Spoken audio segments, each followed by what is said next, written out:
Chocolate Fever, Chapter 1. Meet Henry Green.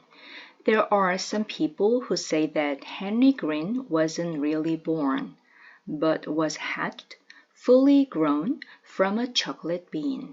Can you believe that? Anyway, this particular Henry Green we are speaking of was really born, not hatched, and had a wonderful mom and dad in the bargain. His father was tall and lean, and wore eyeglasses except when he was sleeping or in the shower. Mama Green, whose name was Enid, was a short, slim woman with blue-gray eyes and a tiny mouth that always seemed to be on the verge of a smile. They all lived in an apartment in the middle of the city, along with Henry's older brother and sister. Mark Green was 10 and tall and very good to Henry, except when they would argue, which was often, and then he would hit Henry on the head with anything that was handy, which sometimes was hard. But mostly, Mark was fun to be with and only got angry when Henry called him Marco Polo. Mark didn't like that, and who could blame him? Henry's sister was very, very old, almost 14. She didn't ever argue with Henry or Mark. In fact, she hardly talked to them at all because she was so old and wise and almost grown up. Her name was Elizabeth. The other morning, which was a school day at the end of the week called Friday, Henry, Mark, and Elizabeth were at the table in the dining room having breakfast. Mark was eating fried eggs. Elizabeth was quietly chewing on her usual breakfast of berry toast and milk. And Henry was midway through his usual breakfast too. Chocolate cake, a bowl of Cocoa Crispy cereal, and milk, with chocolate syrup in the milk to make it more chocolatey.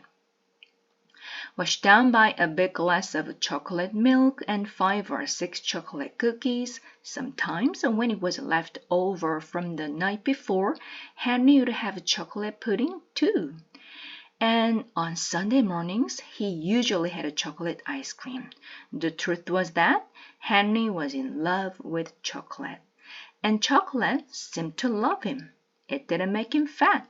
He was a little on the thin side, in fact. It didn't hurt his teeth. He'd never had a cavity in his life. It didn't stunt his growth. He was just about average height, perhaps even a little tall for his age. It didn't harm his skin, which had always been clear and fair. But most of all, it never gave him a belly ache. And so his parents, perhaps being not as wise as they were kind, let Henry have as much chocolate as he liked.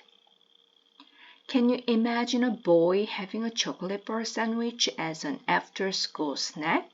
Well, Henry did, just about every day.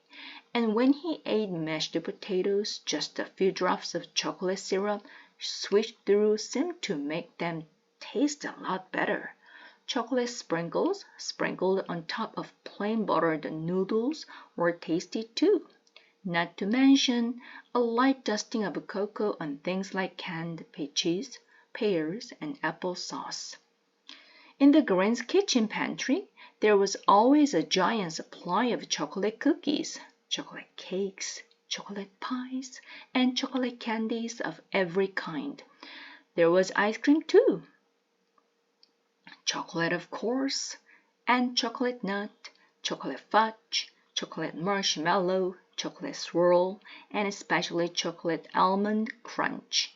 And all of it was just for Henry.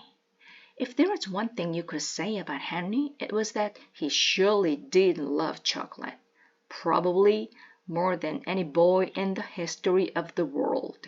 His mother said, "How does Henry like his chocolate?" Daddy Green would sometimes joke. "Why, He likes it bitter, sweet, light, dark, and daily. And it was true up until the day we are talking about right now.